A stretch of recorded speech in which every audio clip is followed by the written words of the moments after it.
মধ্যপ্রাচ্যের আকাশে এখন উঠছে অশান্তির ধোঁয়া।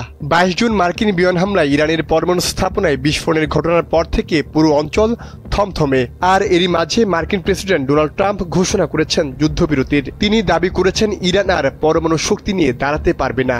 কিন্তু এই ঘোষণার ছায়া যেন লুকিয়ে আছে এক ভয়ঙ্কর অনিশ্চয়তা। কারণ যিনি ইরানের চূড়ান্ত সিদ্ধান্ত নেন সেই আয়াতুল্লাহ খামেনি এখনও পুরো বিষয়ে চুপ।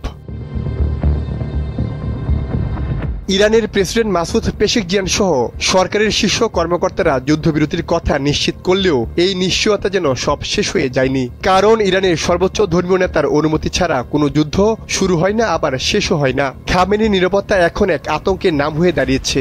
এই নিরাপত্তা হতে পারে নতুন কোনো ঝড়ের পূর্বাভাস।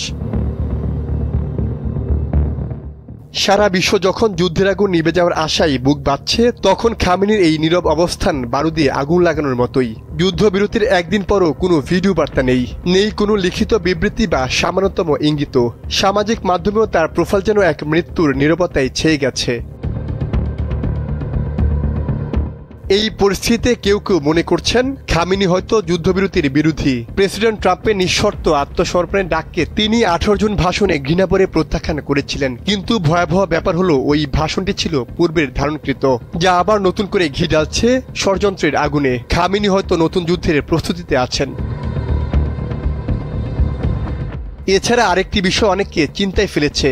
ইসরায়েলের বিরুদ্ধে প্রতিশোধের অধিকার নিয়ে ইরানের কঠোরপন্থীরা ক্ষুব্ধ।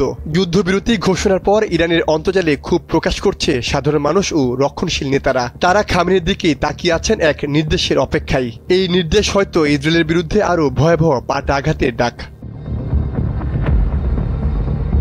সুতরাং খামেনির নিরাপত্তা কোনো শান্তির বার্তা নয়, এটা হতে পারে আগুনের ঠিক আগ মুহূর্তের স্তব্ধতা। যখন ইরান ইসরায়েল যুদ্ধ নিয়ে বিশ্ব স্বস্তির নিঃশ্বাস ফেলতে চাইছে, তখন খামেনির একটি বাক্য আবার ছড়িয়ে দিতে পারে রক্ত আর ধ্বংসের ভয়াল আগুন। এখন প্রশ্ন একটাই, এই নীরবতা কি সত্যিই শান্তির, নাকি এটা এক ভয়ঙ্কর সিদ্ধান্তের পূর্ব ঘোষণা?